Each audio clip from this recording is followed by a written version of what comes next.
Several years after the Watts Uprising of 1965, a few progressive professors at the University of California, Los Angeles, started an experimental program to teach Latino, Asian American, Native American, and Black students how to make films.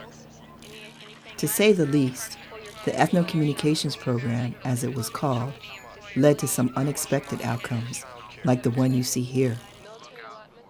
This is the opening scene of Bush Mama, the thesis film of my filmmaking mentor, Haile Garima. It's one of the few moments that wasn't scripted. That's him on the left there, his film shoot interrupted by the LAPD, suspicious of a black man with a camera. Though it only lasted a few years, and though few people know about it today, the Ethno-Communications program led to an important movement. This was the beginning of what we now call the LA Rebellion, the first ongoing effort by a collective of black film artists in the United States to create a form of cinema attentive to the lives and concerns of their own communities.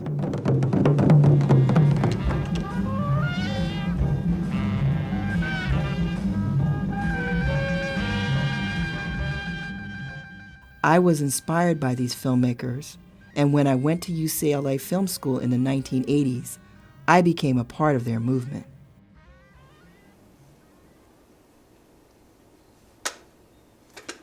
Now that the UCLA Film and Television Archive is getting us filmmakers back together and preserving our films, I am determined to document our story. Test 1, 2. Robert, test Hi, how are you? Test 1, 2. After all these years, I need to reconnect with these kindred spirits, even if it means literally hooking them up to my microphone cable at a family picnic.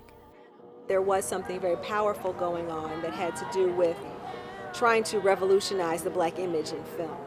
What were you going to conform to? It's something, like, I guess, growing up in that period, in the 60s and the 50s, you're sort of conditioned to just see films and life a certain way and the importance of making certain kinds of film. It wasn't just like making films for making films.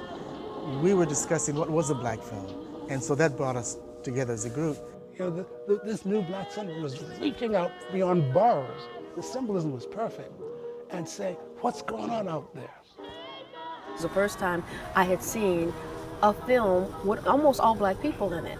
Basically, I'm going, God, those people look like us. Our audience was not the majority white audience. Our audience was really people within our own community.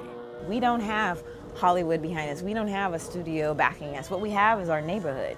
That's who's gonna get our movie made. That's amazing. A long time ago, we chose to take the high road.